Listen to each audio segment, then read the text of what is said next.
What's up, enthusiasts? Today we're talking about what you can do if you find yourself stuck in an unfavorable field position and taking in-game risks. At a recent game, the team I was on was getting completely destroyed, being pushed back, held to certain areas in the field, and a big part of the reason is we let ourselves be stagnant and get into mid to long range shootouts with people who have cover when we ourselves don't. Now this causes us to group up and present a larger target for those with the cover.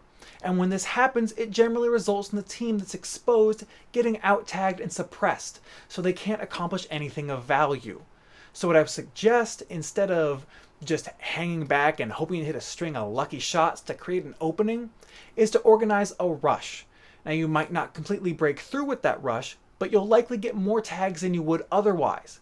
And this will force some of the opposing players to respawn. And that's a positive thing, because if the engagement is happening closer to your spawn, your team will get back quicker to push again. And this time you'll have less resistance, meaning you'll hopefully be able to get through and take an objective.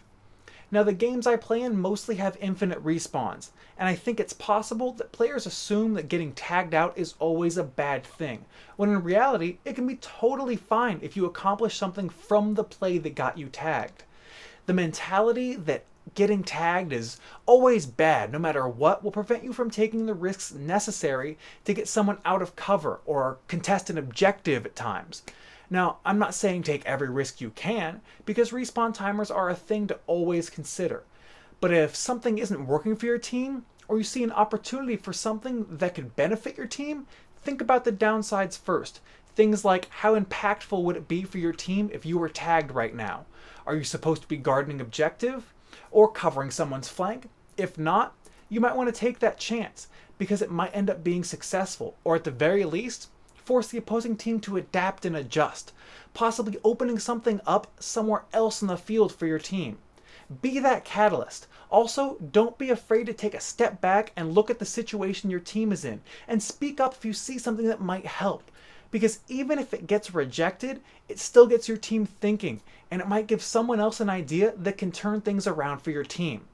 Basically, the big point I want to make is if something isn't working, try changing it. Don't let yourself get stuck doing the same thing over and over without thinking about why, or what could be done differently to better effect.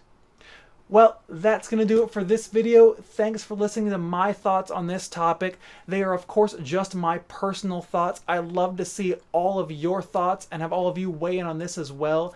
As always, thank you so much for watching. Keep flinging foam, and I'll see you next time.